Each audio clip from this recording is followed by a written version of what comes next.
በመከላከያ ሰራዊቱና በቲዲኤፍ መካከል የተቀሰቀሰው አደገኛ ጦርነት እንደቀጠለ ነው። ከግንባር እጅግ ሰበር መረጃ ደርሶናል፣ በዝርዝር እናሰማችኋለን። የአሜሪካ ከፍተኛ ወታደራዊ አዛዥና ከፍተኛ ባለስልጣኑ ወደ ኢትዮጵያ ገብተዋል። እነዚህ ባለስልጣናት የአየር ኃይል ኤግዚቢሽን ላይ መሳተፋቸው አነጋጋሪ ሆነዋል።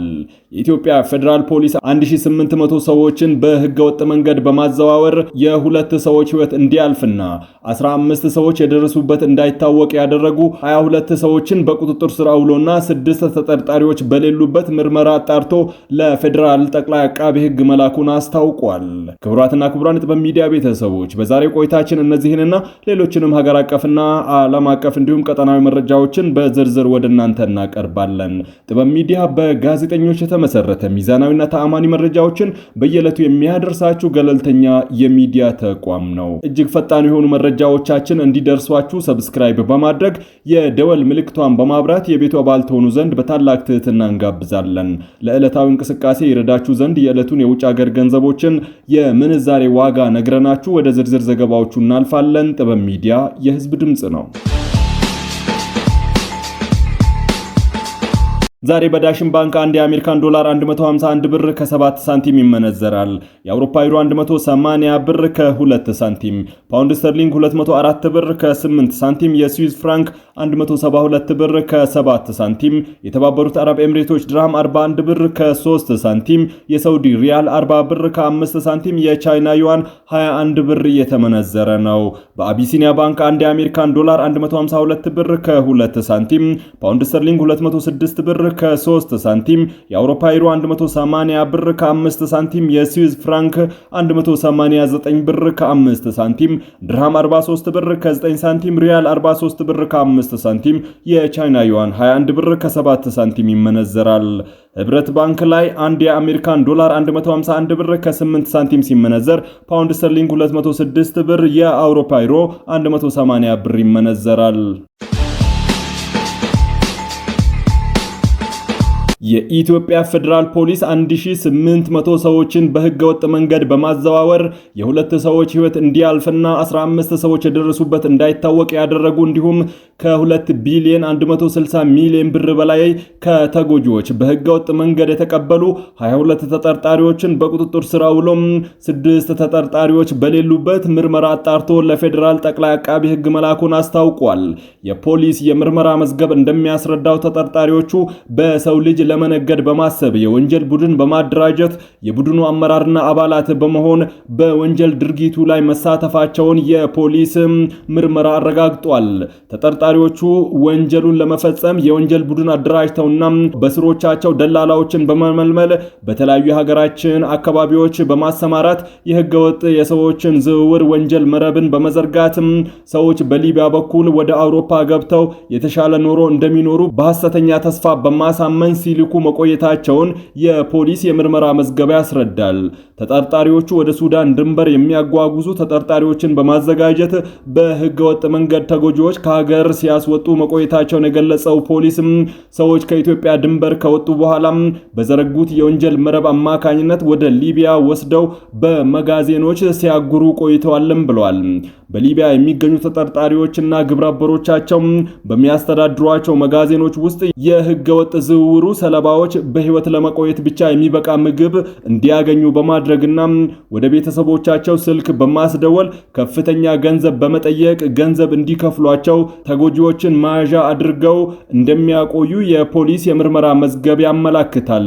በፍጥነት ገንዘብ መክፈል ላልቻሉ ተበዳይ ቤተሰቦች ተበዳዮችን እጅግ አሰቃቂ በሆነ ሁኔታ እየደበደቡ እያሰቃዩ ቪዲዮ በመቅረጽ ወደ ቤተሰቦቻቸው በመላክ ገንዘብ እንዲከፍሉ የስነ ልቦና ጫና ሲያደርጉ እንደነበረም የፖሊስ የምርመራ መዝገብ ያስረዳል። የተበዳይ ቤተሰቦች ገንዘብ አስፈላጊውን ለመላክ ፍቃደኛ ሲሆኑ በቁጥጥር ስር ከዋሉ 8ቱ ተጠርጣሪዎችና ሌሎች ግብረ አበሮቻቸው የባንክ ሂሳብን በመጠቀም ገንዘብ ከተጎጂዎች በህገወጥ መንገድ ሲቀበሉ መቆየታቸውን ፖሊስ ባደረገው ምርመራ እንደደረሰበት አስታውቋል። በህገወጥ መንገድ ያገኙትን ገንዘብ ከሀገር እንዲሸሽ በማድረግና በሀገር ውስጥና በውጭ ሀገር ቋሚ ተንቀሳቃሽ ንብረት እንዳፈሩ ፖሊስ በምርመራው ያረጋገጠ ሲሆን በተጠርጣሪዎቹ ስም ቤትና ተሽከርካሪ እንዲሁም ከ7 ሚሊዮን ብር በላይ በባንክ አካውንታቸው መገኘቱን ፖሊስ ጨምሮ ገልጿል። የኢትዮጵያ ፌዴራል ፖሊስ ከፍትህ ሚኒስቴር፣ ከብሔራዊ መረጃና ደህንነት አገልግሎት፣ ከፋይናንስ ደህንነት አገልግሎትና ከሌሎች ባለድርሻ አካላት ጋር በቅንጅት በመሰማራት በህገወጥ ሰዎች አዘዋዋሪዎች ላይ ጠንካራ ክትትል በማድረግ ተጠርጣሪዎችን ከተለያዩ የሀገራችን አካባቢዎች በቁጥጥር ስር መዋል መቻሉን የፖሊስ የምርመራ መዝገብ ያሳያል። የኢትዮጵያ ፌዴራል ፖሊስ በቀጣይ ከሌሎች ባለድርሻ አካላት ጋር በመቀናጀት በሰው ልጆች የሚነግዱ ወንጀል ፈጻሚዎች ላይ የተጠናከረ ኦፕሬሽን በማካሄድ በቁጥጥር ስር የመዋል ለህግ የማቅረብ ስራዎችን አጠናክሮ እንደሚቀጥል ገልጾም ህብረተሰቡ በኢትዮጵያ ፌዴራል ፖሊስ አፕሊኬሽን ወይም በነፃ ስልክ መስመር በ991 በመደወል ጥቆማ እንዲሰጥ ጥሪውን አቅርበዋል። የጦር ኃይሎች ጠቅላይ ኤታማዦር ሹም ፊልድ ማርሻል ብርሃኑ ጁላ፣ የአሜሪካ ምክትል የውጭ ጉዳይ ሚኒስትር ክሪስቶፈር ላንዳው፣ የአሜሪካ የአፍሪኮም አዛዥ ጄኔራል ዳቪን አንደርሰን በኢትዮጵያ አየር ኃይል የተዘጋጀውን ዓለም አቀፍ የአቪዬሽን ኤክስፖ ጎበኙ። በዚህ ኤክስፖ የአየር ኃይልን ጨምሮም የመከላከያ ኢንጂነሪንግ ኢንዱስትሪ ግሩፕ፣ መከላከያ ሰራዊት ፋውንዴሽን፣ የመከላከያ ዩኒቨርሲቲና ሌሎች ዓለም አቀፍ ድርጅቶች ምርቶቻቸውን ለእይታ አቅርበዋል። በኤክስፖ የቀረቡ ወታደራዊ ቴክኖሎጂ ውጤቶች የኢትዮጵያ የረጅም ዘመን ስኬትን የሚያሳዩ ስለመሆናቸው ተጠቁሟል። ክሪስቶፈር ላንዳው ከጉብኝቱ በኋላ ለተደረገላቸው ደማቅ አቀባበል ምስጋና አቅርበዋል። ኢትዮጵያ በመገኘታቸው ክብር እንደሚሰማቸው ገልጸው በኢትዮጵያና አሜሪካ መካከል ያለው ግንኙነት ተጠናክሮ እንደሚቀጥል ተናግረዋልም ተብሏል። የአሜሪካ የአፍሪኮም አዛዥ ጄኔራል ዳቪን አንደርሰን በበኩላቸው ለቀጠናው ሰላም በተለይም እንደ አልሸባብና አይኤስአይኤስ ያሉ ታጣቂ ቡድኖችን ለመከላከልና ለመደምሰስ በጋራ እንሰራለን ብለዋል። የገንዘብ ሚኒስቴር የዓለም ባንክ ለኢትዮጵያ የሚያደርገውን ሁለንተናዊ ድጋፍ አጠናክሮ እንዲቀጥል ጠየቀ። ከባንኩ ከፍተኛ አመራር ጋር በኢኮኖሚያዊ ማሻሻያ ዙሪያ ተመክሯል። ኢትዮጵያ የጀመረችውን የማክሮ ኢኮኖሚ ማሻሻያ አጀንዳ ከዳር ለማድረስ ከዓለም ባንክ የሚደረገው የገንዘብና የቴክኒክ ድጋፍ ተጠናክሮ እንዲቀጥል መጠየቋን የገንዘብ ሚኒስቴር አስታውቋል። ውይይቱ የተካሄደው ጥር 18 ቀን 2018 በገንዘብ ሚኒስትሩ አህመድ ሺዴና በዓለም ባንክ ማኔጂንግ ዳይሬክተር ዋና ስራ አስፈጻሚ ዊንካይ ዣንግ ጋር መካከል ነው። በውይይታቸውም የገንዘብ ሚኒስትሩ አህመድ ሺዴ መንግስት እያከናወነ ስላለው የማሻሻያ ፕሮግራም ለዣንግ ገለጻ አድርጓል። የዚህ የማሻሻያ ዋና ዓላማ የኢትዮጵያ ኢኮኖሚ ማበልጸግ፣ በግሉ ዘርፍ የሚመራ የኢኮኖሚ ስርዓት ማሸጋገር እንደሆነ አስረድቷል።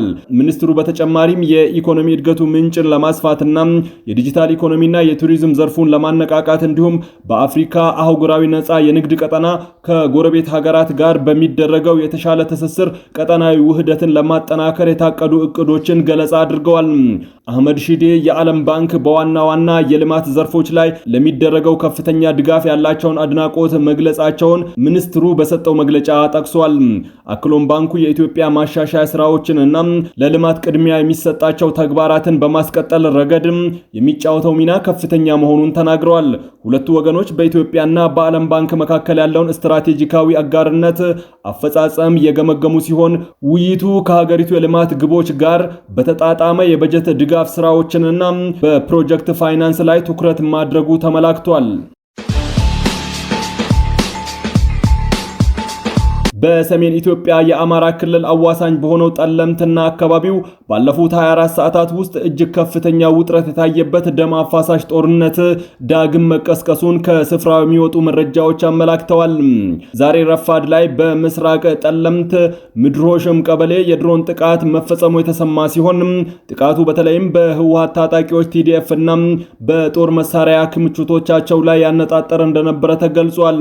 ምንጮች እንደጠቆሙት በዚህ ጥቃት በታጣቂ ኃይሉ ላይ ከፍተኛ የሰውና የቁስ ኪሳራ የደረሰ ቢሆንም በሁለቱ ወገኖች በኩል የደረሰው መረጃ ዝርዝር ጉዳት ግን ለማወቅ አስቸጋሪ ሆኗል።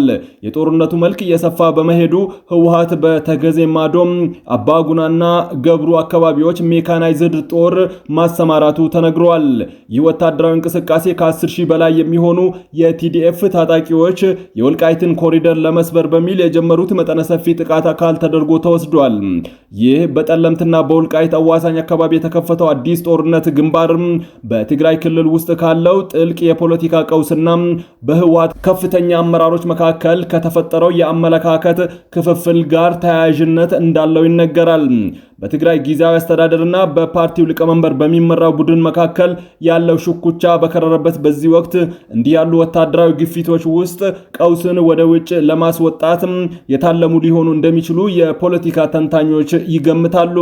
በክልሉ ያለው የኢኮኖሚ መላሸቅ፣ የጸጥታ መደፍረስ የህዝቡን ብሶት ተከትሎ የሚመጣውን የውስጥ ጫና ለመቀነስ ይገባኛል ጥያቄ የሚነሳባቸው አካባቢዎችን በኃይል ለመመለስ መሞከር እንደ አማራጭ ተወስኖ ሊወሰድ ችሏል። ይሁን እንጂ ይህ እርምጃም ቀድሞውኑ ደካማ ሁኔታ ላይ ያለውን የሰላም ስምምነት አደጋ ላይ ከመጣሉም በላይ ቀጠናውን ወደማያልቅ የእርስ በርስ እልቂት ሊከተው እንደሚችል ስጋት ፈጥሯል። በአሁኑ ሰዓት በጠለምትና በወልቃይት ጠገዴ ሰቲት ሁመራ ዞን አዋሳኝ አካባቢዎች ውጊያዎች ተጠናክረው የቀጠሉ ሲሆን የፌዴራሉ መንግስትም ሆነ የክልል ባለስልጣናት ስለ ሁኔታው በይፋ የሰጡት መግለጫ የለም። ሆኖም የምስራቅ ጠለምት ነዋሪዎች የአካባቢው ሚሊሻዎችና መከላከያ ሰራዊቱ ጥቃቱን ለመመከት ከፍተኛ የሆነ ጥረት እያደረጉ እንደሆነ ተሰምቷል። ይህ ጦርነት በአካባቢው ማህበረሰብ ላይ እያደረሰ ያለው ሰብአዊ ቀውስ፣ መፈናቀል እጅግ አሳሳቢ እየሆነ መጥቷልም ተብሏል። የትግራይ ፖለቲካ ኃይሎች በሰላማዊ መንገድ ልዩነቶቻቸውን መፍታት ተስኗቸው ወደ ወታደራዊ አማራጭ መመለሳቸው በሰሜኑ የሀገሪቱ ክፍል ዘላቂ ሰላም እንዳይሰፍን ትልቅ እንቅፋት እየሆነ ይገኛል። ወቅታዊው የጠለምት ውጊያ ውጤት በቀጣይ ቀናት በትግራይ ክልል ፖለቲካ አስተላለፍና በሀገሪቱ አጠቃላይ ሰላም ሁኔታ የሚኖረው ተጽዕኖ ከፍተኛ እንደሚሆን ይጠበቃል። ክቡራትና ክቡራን የጥበብ ሚዲያ ቤተሰቦች ለሰዓቱ የመራረጥናቸው ዘገባዎቻችን በዚህ አብቅተዋል። ከኛ ጋር በመሆን መረጃን ከጥበብ ስለተከታተላችሁ ከልብ እናመሰግናለን። ለቤቱ አዲስ የሆናችሁ ሰብስክራይብ በማድረግ የደወል ምልክቷን በማብራት የቤቱ አባል ትሆኑ ዘንድ በታላቅ ትህትና ጋብዘን ተሰናበትን። ሰላም።